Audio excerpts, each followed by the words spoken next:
गुरु रूपी साध संगत के चरणों में प्रणाम। All problems of life get solved gradually on their own. जीवन की सभी समस्याएं अपने आप समय आने पर सुलझ जाती हैं। समस्याएं जो हैं वो जीव को उलझाए रखती हैं। उलझाता कौन है? काल, मन द्वारा, माया द्वारा, प्रकृति द्वारा। मन क्या है? काल का ही रूप। तो काल को इससे क्या लाभ? काल को ये लाभ है कि जो जीव समस्याओं में उलझा रहता है वो अपने ध्यान को परमात्मा की तरफ केंद्रित नहीं कर पाता। उसका ध्यान परमात्मा की तरफ जाता ही नहीं है। और समस्याओं का भी एक नियम है। एक समस्या ठीक होती है, बाकी कई बैठी होती हैं पीछे। वो समय आने पे वो अपना रूप दिखा देती हैं। और जीव जो है फिर ये सोचता है कि भाई मैं परमात्मा की तरफ बाद में चलूँगा, पहले ये समस्या सॉल्व कर लूँ। वो कर भी लेता है, करता तो होती तो समस्या अपने आप समय आने पे है, लेकिन जीव को लगता है कि उसने सॉल्व की। तो जीव इस विचार में रहता है कि मैंने सॉल्व की, लेकिन वो सॉल्व हो जाती है समस्या तो फिर दूसरी आ जाती है, दूसरी सॉल्व हो जाती है तो तीसरी आ जाती है। यही जीवन है। ये समस्याएं कभी भी समाप्त नहीं होती। आपको लगेगा आप जितनी समस्या जीवन में सॉल्व करते जा रहे हो, एक सॉल्व होती है तो दूसरी आ जाती है और ये लगा रहेगा। तो फिर कब नाम लोगे परमात्मा का? फिर कब चलोगे परमात्मा की तरफ? और इसी प्रकार ये बेशकीमती जीवन गवा बैठोगे।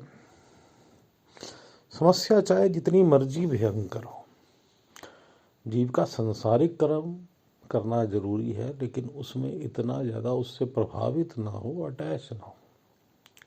अपना नियमित कर्म करता रहे, जो समस्या को सॉल्व करने के लिए होता है, जो संसारिक कर्म होता है वो करे, लेकिन मन परमात्मा की तरफ, परमात्मा के शुक्राने की तरफ, परमात्मा से मिलने की प्यास जगाने में, परमात्मा से प्रेम में, परमात्मा से मिलन की आशा में, परमात्मा मिल जाए इस ख्वाहिश में, और संसार की इच्छाओं और संसार की समस्याओं से ध्यान हटा के, ध्यान कहाँ? परमात्मा की तरफ। सब समस्याएं धीरे धीरे अपने समय आने पे स्वतः ही कर्म अनुसार जीव के सॉल्व हो जाती। नहीं तो भाई जब शरीर जाएगा तो समस्या तब भी सॉल्व हो जाएगी। और ये शरीर कौन सा 10,000 50,000 साल की उम्र लिखा के लाया है? ये भी तो 60 70 80 साल का ही तो है। जब इतना जीवन व्यतीत हो गया तो ये बाकी भी व्यतीत हो जाएगा। और जब शरीर छूटेगा तब क्या समस्या है? समस्या तो शरीर की है। आत्मा को तो एक ही प्यास है कि बूंद सागर से निकली है, वो बूंद सागर में मिल जाए।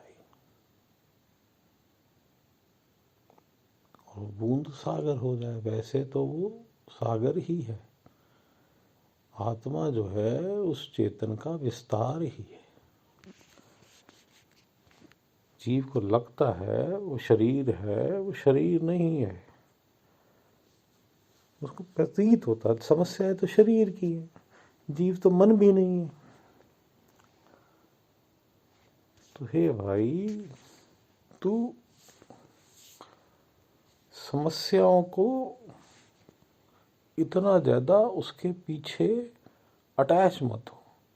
साधारण संसारिक कर्म कर और ध्यान परमात्मा की तरफ, क्योंकि जितना तू उसको मन पे रहेगा उतनी ज़्यादा वो तुझे फील होगी, और तो उन्हीं में उलझा रहेगा, तेरी बुद्धि मन सब उसी में उलझा रहेगा, और तू डिप्रेशन में भी जाएगा, परमात्मा की भक्ति से भी जाएगा, परमात्मा से भी दूर होता जाएगा, और इस संसार में उतना ही उलझता चला जाएगा, और फिर तू जीवन मरण के चक्र में फंसता चला जाएगा।